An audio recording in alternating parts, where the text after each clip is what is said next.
there in the distance is some kind of a mountain that looks like an old volcano, but I don't know. So maybe as we move north, we'll move more towards the mountains and into the mountains.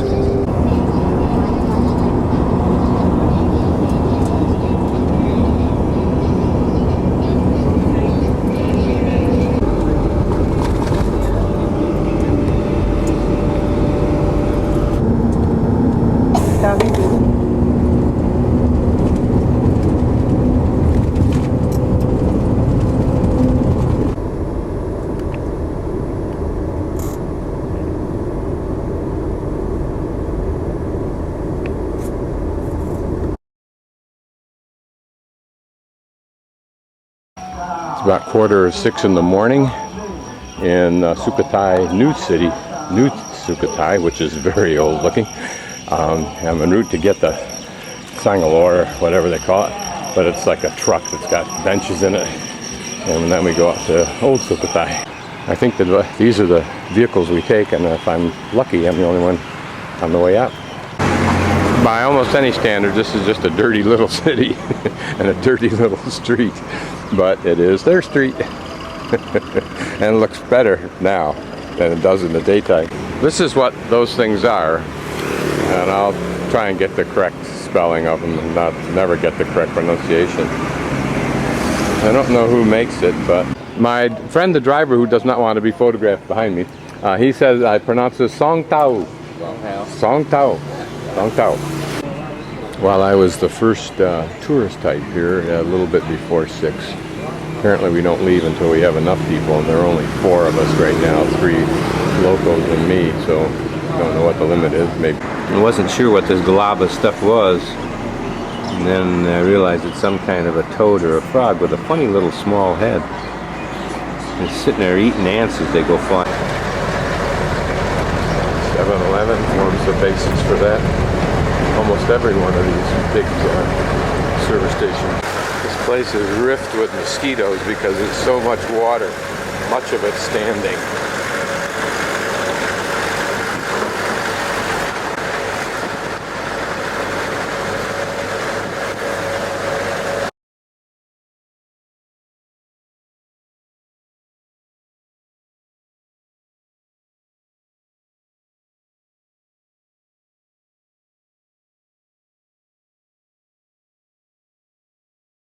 Okay, this is a map of Sukhothai Historical Park, and I've just come into this point initially, and I've rented a bicycle for the day for 30 baht.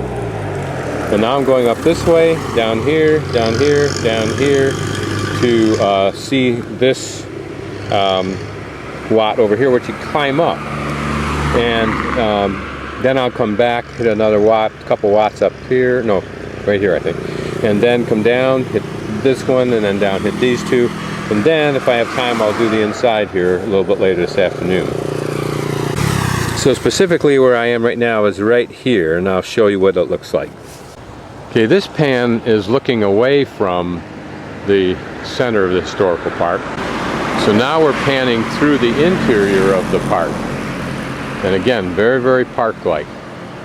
And it's called a historical park, mainly as a way of describing this large UNESCO area that includes many historical religious Wats and Chedai and others. Just for the view, I'm panning back to where I was a few minutes ago, and now I'm panning the interior.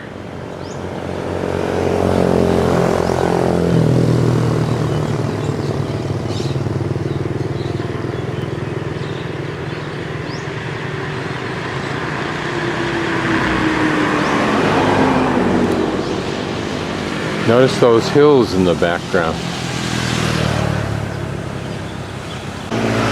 The scenes in the early morning are very soothing and mystical.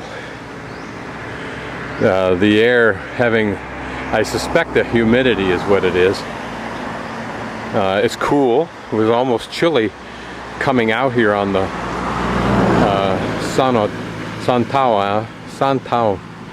Santao.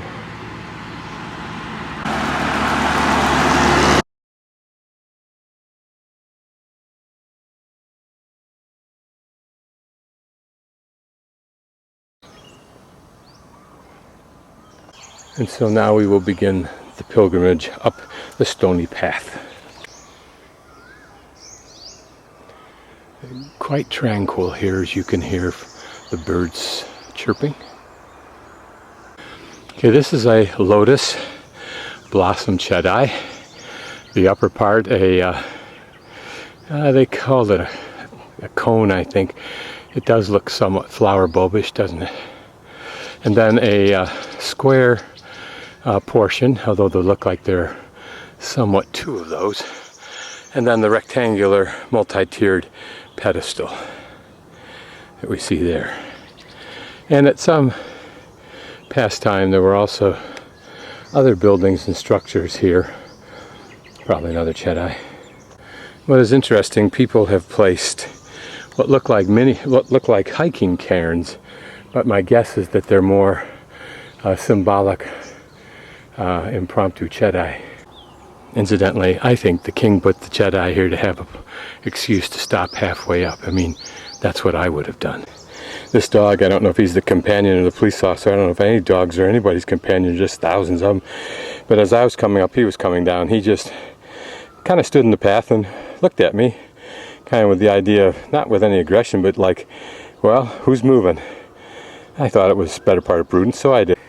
I suspect that in some degree, this monument here, this Wat, makes this hill somewhat holy. And here's another little bit more personal and substantial than just the little rock cairns. Okay, this is the standing Buddha. Notice that one hand is outstretched, palm facing forward. Sometimes this pose involves two hands facing forward. Sometimes it's the left hand. Pleasant enough hilltop grounds, maintained.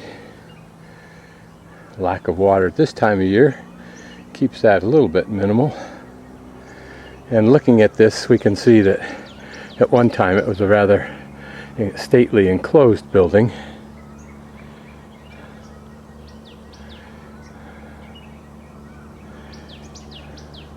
With probably some chedai here. 3. And of course the one the tree's growing out of. And one of the things that's thought to be most elegant about this chedai, I believe, are the beautifully tapered fingers on this hand.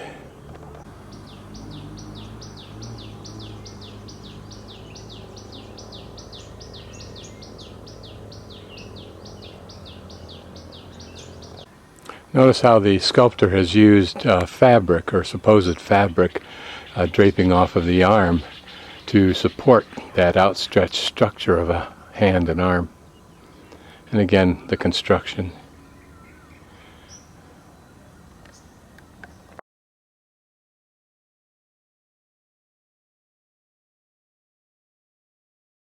I thought I'd do a close-up of this Buddha from behind, just to get a sense of the lines.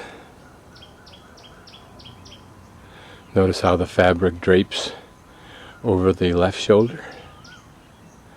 But notice the almost too smooth, boneless surface. The arm, and particularly the wrist, almost looks like it was a piece of sausage that tapered down and just flopped over his leg. And that was not intended to be ridicule, rather simply to point out the stylistic detail. Notice there at the bottom of whatever that part of his garment is, little tassels hanging off of that for some reason. So off there, nearly to the limit of our view, is the far perimeter of Sukhothai National Park, or Historical Park, obscured somewhat by the smoke and perhaps even the humidity. Shot from the top of Wat Saphan Hin in Sukhothai National Historical Park.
I want to video this before the thundering herds of kids come to view their heritage.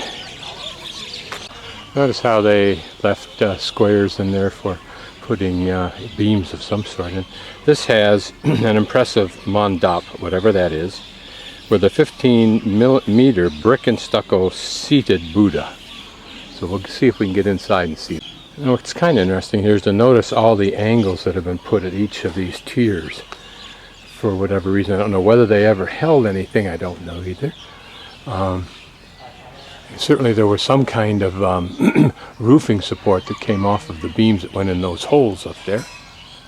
And let's take a look at the detail up there.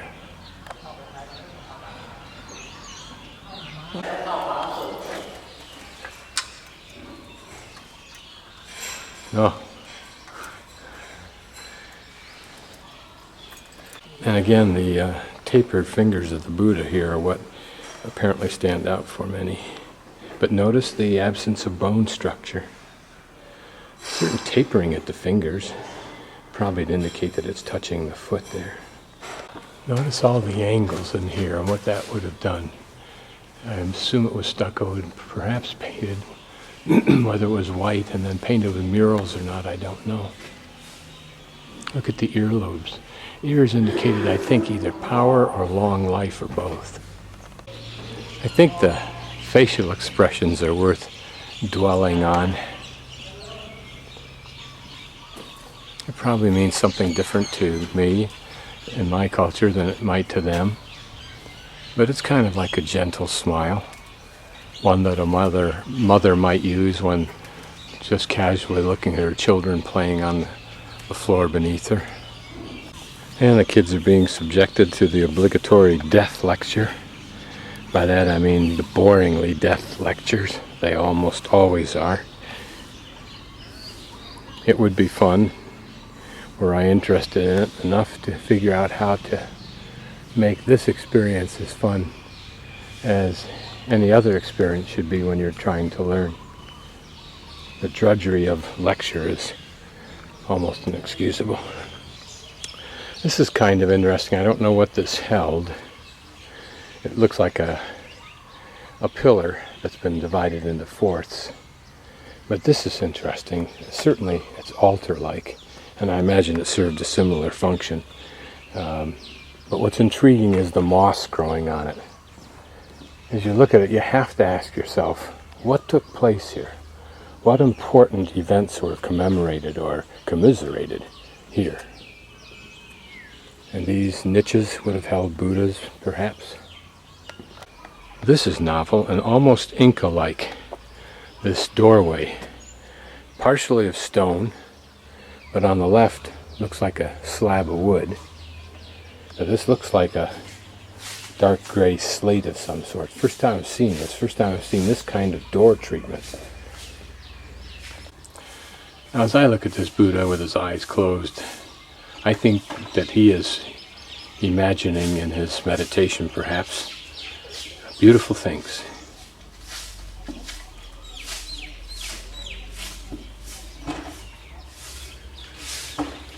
These look like scales, or at least the support for scales, but they don't move, so they should just be something that allows two things to hang on either end, I guess. This is another excuse at the back of this temple to put another worship area. It's a large rectangular structure, almost looking Roman or Greek in design.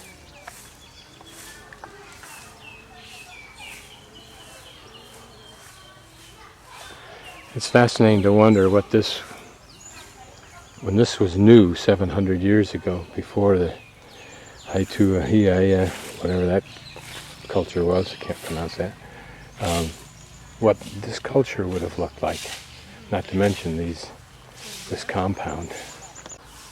Now it is very park-like, befitting a UNESCO site, befitting its reverence as a religious Buddhist site. And again we can see how the walls were constructed. And there you'll see them opening up a door that it goes to an entryway, a passageway that goes all the way to the top, but it's closed for public use. It's locked, actually.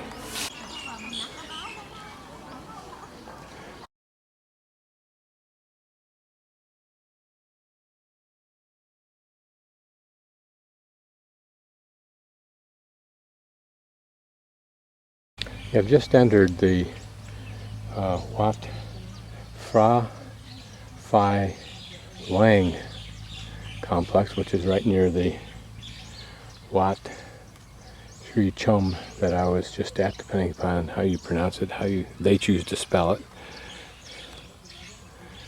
What you notice here are these two ponds, long ponds on either side. This one being more pretty than the other one, with red flowers in it and not so much of a swamp.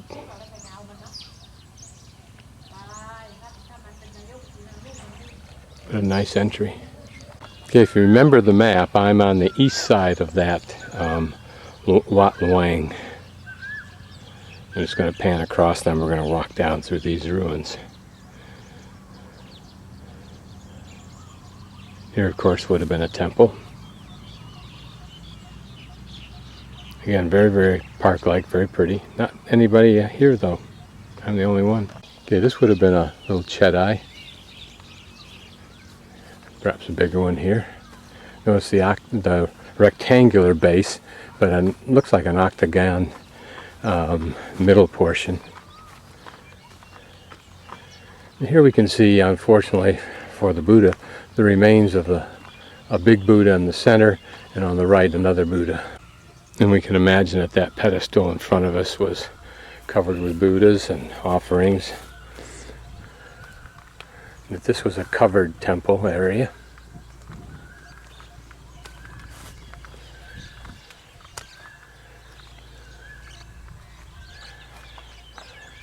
Fascinating to realize that thousands and thousands of people over a couple hundred years, when this was a powerful leading economic society and political society, came here to worship in their way. Be interesting to know how their lives were. How much different were their lives than the lives of Thai people today in this area? Apparently 80% of Thais are involved in agriculture, and curiously that is increasing. A dynamic that is exactly the reverse in more first world nations, if in fact it's a true statement. Ruins are fascinating because of what they imply. How can I look at the same old stuff? Because I can see the difference between this, which was the finished design, and this, which was the core. Realize that one was the finish and one was the beginning. That these things were once excellent and perfect. And that's life. That's my body. Well, maybe not perfect. Remember, this would have been a chedai that soared up, probably another half again the height that we're looking at now. Some Buddhas remaining in their little niches. Curiously, the heads are always gone, like they're stolen. Several Buddhas would have been in niches here, you can see. And probably what we're seeing on this side was duplicated on all four sides. This is one of three very large chimer chedai, and it's thought that that in itself may define this as the core of the pre-13th century chimer rule in this area.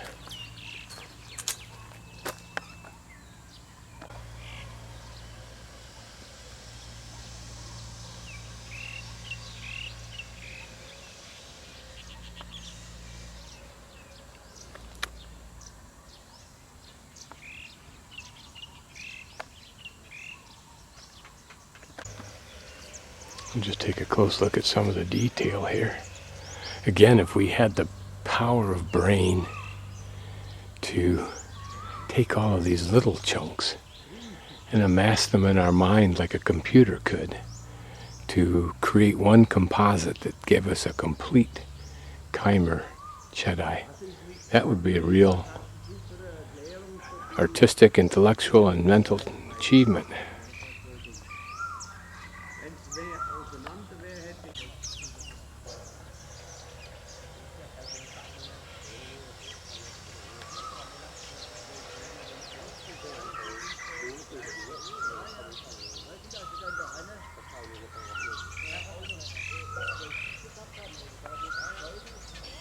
Now, as I stand just to the side of that large Chedai, you can see that there's just innumerable Chedai pedestals here.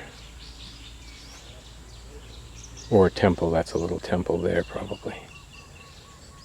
And a big Chedai might have been right where that tree is embedded.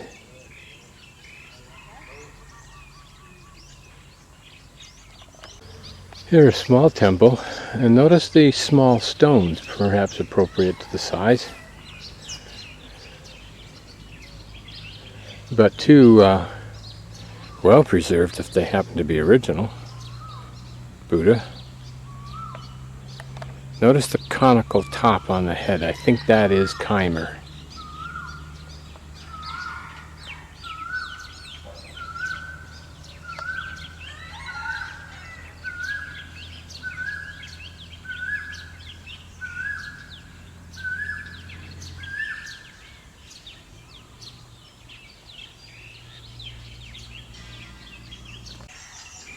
There's something haunting about the gray-blue haze, even to the ground level.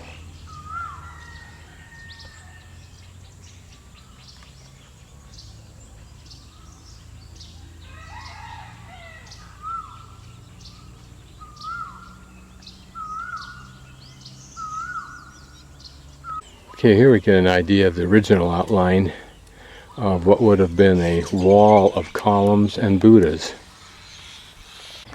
And one column, and to the left a lower portion of a large Buddha remain. This is a large lawnmower that they can tow behind their,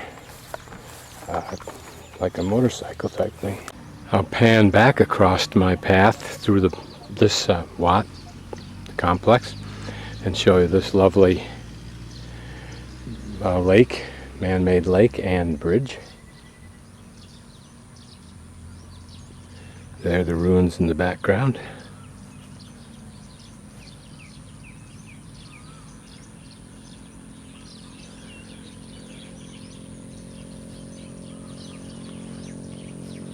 You wonder if the elite had little boats like Versailles had, so that the royalty could cruise around, or did it even have that as a nature? Was it more for the people as a totally religious site?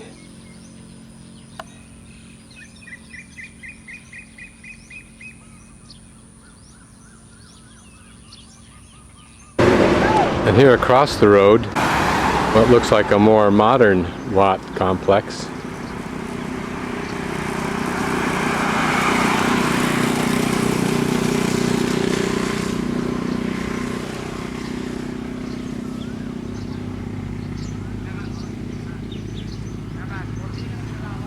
Okay, I'm at the right side of that green Wat area that you see above the large blue square, or purplish square.